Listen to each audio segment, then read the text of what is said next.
Welcome to oxygen. বরাবরের মতোই grammar ক্লাসে আমি জোবায়ের স্যার আছি তোমাদের সাথে। আজকের ক্লাসে আমরা ন্যারেশনের দ্বিতীয় পার্ট নিয়ে তোমাদের সাথে কথা বলবো। ন্যারেশনের প্রথম ক্লাসটা আমরা গত ক্লাসে ন্যারেশনের প্রথম অংশটা তোমাদেরকে আমরা গত ক্লাসে দেখিয়েছিলাম। আজকে মূলত আমরা পরবর্তী রুলসগুলো নিয়ে আলোচনা করব। তো খেয়াল করো, গত ক্লাসে আমরা ন্যারেশনের বেসিক তথ্যগুলো তোমাদের দিয়েছিলাম এবং ভার পরিবর্তন শিখিয়েছিলাম। আজকে আমরা পার্সন পরিবর্তন শিখব। তাছাড়া কিছু অ্যাডভার্ব আছে, সেগুলো কিভাবে পরিবর্তন করতে হয় তাও আমরা শেখার চেষ্টা করব। তো প্রথমে আমি একটু অ্যাডভার্বগুলো নিয়ে কথা বলতে চাই। কিছু সময়বাচক শব্দ আছে, সেই সময়বাচক শব্দগুলো চেঞ্জ হয় ন্যারেশনে, সেগুলো আমরা একটু দেখার চেষ্টা করব। দেখো, তোমরা মনে রাখবা, ন্যারেশনে যখন টু ডে থাকে, যখন আমরা direct ন্যারেশনে to day pi, say to day কিন্তু ইনডাইরেক্ট ন্যারেশনে দ্যাট ডে হয়ে যায়। টু ডে কি হয়ে যায়? That day. যদি টুমোরো থাকে তাহলে সেটা হয়ে যায় দ্য নেক্সট ডে। টুমোরো থাকলে কি হয়ে যাবে? The next day. যদি ইয়েস্টারডে থাকে সেটা হয়ে যাবে দ্য প্রিভিয়াস ডে। ইয়েস্টারডে থাকলে হবে কি বলতো? The previous day. যদি দিস থাকে তাহলে হয়ে যাবে দ্যাট। যদি নাও থাকে তাহলে হয়ে যাবে দেন। যদি দিস থাকে তাহলে হয়ে যাবে দোজ। যদি হিয়ার থাকে হয়ে যাবে দেয়ার। যদি অ্যাগো থাকে হয়ে যাবে বিফোর। যদি সো থাকে হয়ে যাবে দাস। এই ওয়ার্ডগুলো তোমরা একটু মনে রাখবে, বা এক্সপ্রেশনগুলো মনে রাখবে। টুডে থাকলে দ্যাট ডে, টুমোরো থাকলে দ্য নেক্সট ডে, ইয়েস্টারডে থাকলে দ্য প্রিভিয়াস ডে, দিস থাকলে দ্যাট, দিস থাকলে দোজ, হিয়ার থাকলে দেয়ার, নাও থাকলে দেন, অ্যাগো থাকলে বিফোর, সো থাকলে দাস। এই জিনিসগুলো আমাদের চেঞ্জ করতে হবে, মাথায় রাখো। এবার চলো একটু পার্সন পরিবর্তনটা বোঝা যাক। তোমরা অনেকেই পার্সন চেনো, তাও আমি একটু রিভিউ করব কোনটা কোন পার্সন, একটু চেনানোর চেষ্টা করব। যেই ওয়ার্ডগুলো সাধারণত আমরা আম দ্বারা উচ্চারণ করি, যেমন আমি, আমরা, আমাকে, আমাদের, এগুলো হচ্ছে মূলত ফার্স্ট পার্সন। যেমন I, me, my, we, us, our. I, me, my, we, us, our, এগুলো হচ্ছে মূলত ফার্স্ট পার্সন। যেগুলো উচ্চারণ আমরা সাধারণত তোম ব্যবহার করি, যেমন তুমি, তোমরা, তোমাকে, তোমাদের, সেগুলো হচ্ছে সেকেন্ড পার্সন, অর্থাৎ ইউ এবং ইওর হচ্ছে সেকেন্ড পার্সন। এই I, me, my, we, us, our অথবা ইউ, ইওর ছাড়া যত পার্সন আছে সেগুলো হচ্ছে থার্ড পার্সন। বাক্যের সাবজেক্ট যদি আই না হয় বা ইউ না হয়, অন্য কিছু হয়, তাহলে সেগুলো সবই কোন পার্সন? Third person. সাধারণত আমরা বলতে পারি he, him, his, she, her, they, them, their, এগুলো হচ্ছে মূলত আমাদের থার্ড পার্সন। তো আমরা একটু খেয়াল করে দেখব, দিস, দ্যাট, দিস, এগুলো সবই থার্ড পার্সন। কিংবা কোনো ব্যক্তি, বস্তু, প্রাণীর নাম, এগুলো সবই থার্ড পার্সন। শর্টকাটে বলতে গেলে আম দ্বারা যে প্রোনাউনগুলো আমরা উচ্চারণ করি সেগুলো ফার্স্ট পার্সন হয়। তোম দ্বারা যে প্রোনাউনগুলো আমরা উচ্চারণ করি সেগুলো সেকেন্ড পার্সন হয়। এছাড়া বাকি সমস্ত পার্সনগুলো বা সাবজেক্টগুলো বা অবজেক্ট যাই থাকুক সেগুলোকে আমরা থার্ড পার্সন হিসাবে বিবেচনা করি। তো এখানে কিছু তথ্য লেখা আছে, একটু দেখো। তোমরা জানো ন্যারেশনের ইনভার্ট কমার বাইরের যে অংশটা আছে সেটাকে বলে থাকি আমরা রিপোর্টিং ভার্ব, আর ইনভার্ট কমার ভেতরে যে অংশটা আছে সেটা হচ্ছে রিপোর্টেড স্পিচ, যেটা তোমাদেরকে আমরা গত ভিডিওতে বলেছিলাম।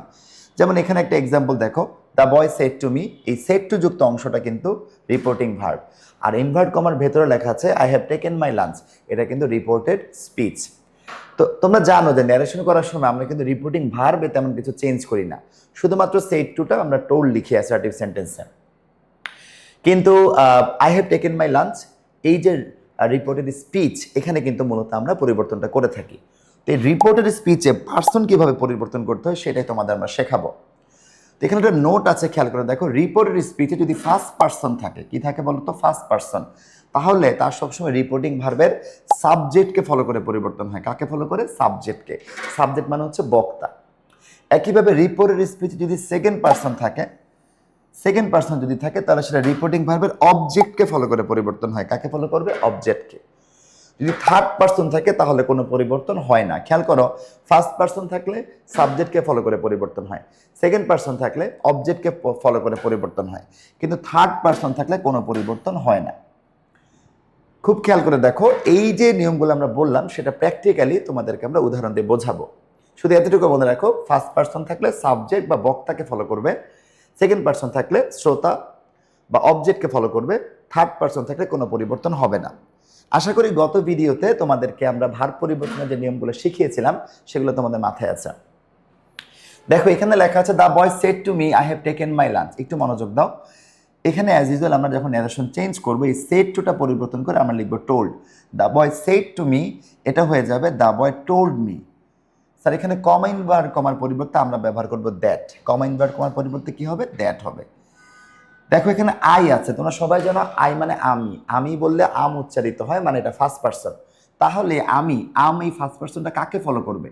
এই রিপোর্টেড স্পিচের ফার্স্ট পারসনটা রিপোর্টিং ভার্বের যে সাবজেক্ট বা বক্তা দা বয়কে ফলো করবে। তাহলে বয় হচ্ছে ছেলে, ছেলে হলে আমরা বয়ের রিপ্লেসে তার প্রোনাউন ফর্ম লিখতে পারি হি। তার মানে যদি ফার্স্ট পারসন থাকে রিপোর্টেড স্পিচে, সেটা বক্তাকে ফলো করে পরিবর্তন হয়েছে। একইভাবে হ্যাভ ছিল, তোমরা জানো হ্যাভ থাকলে হ্যাড হয়ে যায়। আমরা প্রথম ভিডিওতে বলেছিলাম তোমাদেরকে। টেকেন মাই লাঞ্চ, আমার লাঞ্চ বলতে আসলে কার লাঞ্চকে বুঝিয়েছে? ওই যে ছেলেটার লাঞ্চ। যেহেতু মাই মানে আমার হচ্ছে ফার্স্ট পারসন, ছেলেটাকে ফলো করে হয়ে গেছে হিজ লাঞ্চ। তাহলে কি দাঁড়ালো? The boy said to me I have taken my lunch. এটা হয়ে গেল the boy told me that he had taken his lunch. একইভাবে I said to the girl, আমি মেয়েটাকে বলেছিলাম you are making noise today. এখানে যে সেড টু কথাটা আছে তার রিপ্লেস হয়ে গেছে টোল্ড। সেড টু রিপ্লেসে কি হয়ে গেছে বলো তো? টোল্ড। কমা ইনভার্ট কমা রিপ্লেস হয়ে গেছে দ্যাট, যদি অ্যাসটা এখানে ভুলে চলে আসছে, যাই হোক। তো সেড টু জায়গায় টোল্ড হয়েছে। দেখো একটু খেয়াল করে দেখো, এখানে কমা ইনভার্ট কমার জায়গায় আমরা দ্যাট লিখেছি, এখানে ইউ আছে। তো ইউ কাকে ফলো করবে? ইউ হচ্ছে শ্রোতাকে ফলো করবে, কারণ ইউ হচ্ছে সেকেন্ড পারসন, তোমরা জানো। তো সেকেন্ড পারসন হওয়ার কারণে শ্রোতাকে ফলো করবে। অ্যাকচুয়ালি এখানে দ্যাটের এসটা আলাদা হওয়া উচিত ছিল। যাই হোক, ইউ যদি সেকেন্ড পারসনকে ফলো করে, শ্রোতাকে ফলো করে, তাহলে গার্লকে ফলো করে এখানে হয়ে যাবে শি। আমি এসটা একটু লিখে দিলাম, এসটা যদিও সামনে চলে আসছে কিছুটা। তো শি হয়ে গেছে। আর ছিল, তোমরা জানো অ্যামিজার থাকলে সাধারণত সেটা কি হয়ে যায়? ওয়াজ ওয়্যার হয়ে যায়। অ্যামিজার থাকলে হয়ে যাবে ওয়াজ ওয়্যার। তারপরে মেকিং ঠিক আছে, আইএনজি চেঞ্জ হবে না। মেকিং নয়েজ টুডে হয়ে গেছে দ্যাট ডে। আবার খেয়াল করো, the I said to the girl, said টুটা কিন্তু টোল্ড হয়ে গেছে। কমা ইনভার্ট কমার পরিবর্তে দ্যাট বসেছে। ইউ আছে, ইউ বলতে গার্লকে বোঝাচ্ছে, এটা শি হয়ে গেছে। আর আছে, সেটা ওয়াজ হয়ে গেছে। মেকিং নয়েজ টুডে আছে, দ্যাট ডে হয়ে গেছে। তাহলে পুরো উত্তরটা দাঁড়ালো I said to the girl you are making noise today, I told the girl she was making noise that day. খেয়াল রাখতে হবে সেকেন্ড পারসন থাকলে শ্রোতাকে ফলো করবে বা অবজেক্টকে ফলো করবে। থার্ড এক্সাম্পলটা দেখো, I told him Mister Rahman went to Dhaka yesterday. দেখো এখানে সেড টুটা হয়ে গেছে টোল্ড, অ্যাজ ইউজুয়াল। সেড টুটা কি হয়ে গেছে বলো তো? টোল্ড হয়ে গেছে। কমা ইনভার্ট কমার পরিবর্তে অ্যাজ ইউজুয়াল দ্যাট বসেছে। কিন্তু ইনভার্ট কমার ভেতরে সাবজেক্ট ছিল মিস্টার রহমান। মিস্টার রহমান কোন পার্সন? দেখো তো, থার্ড পার্সন। আমরা শিখিয়েছিলাম তোমাদেরকে থার্ড পার্সন থাকলে কিন্তু কোনো পরিবর্তন হয় না, তাহলে মিস্টার রহমান চেঞ্জ হবে না। আর তোমরা সবাই জানো ওয়েন্ট হচ্ছে ভার্ব টু, গো এর ভার্ব টু হচ্ছে ওয়েন্ট। আর ভার্ব টু থাকলে আমরা শিখেছি সবসময় হ্যাড প্লাস ভার্ব থ্রি বসে। গো এর ভার্ব থ্রি হচ্ছে গন, তাহলে ওয়েন্টের পরিবর্তে হয়ে যাবে হ্যাড গন। ভার্ব টু থাকলে হ্যাড প্লাস ভার্ব থ্রি হয়ে যাবে। টু ঢাকা ইয়েস্টারডে থাকলে তোমরা জানো অটোমেটিক হয়ে যাবে the previous day. Yesterday replace হয়ে যাবে কি? The previous day. তাহলে I said to him Mister Rahman went to Dhaka yesterday, I told him Mister Rahman had gone to Dhaka the previous day. ঠিক আছে? তাহলে খেয়াল রাখো, আমি কথাটা আরেকবার রিপিট করি। যদি কোনো সেন্টেন্সে ফার্স্ট পারসন থাকে রিপোর্টেড স্পিচে, সেটা সবসময় বক্তা বা রিপোর্টিং ভার্বের সাবজেক্টকে ফলো করে পরিবর্তন হবে।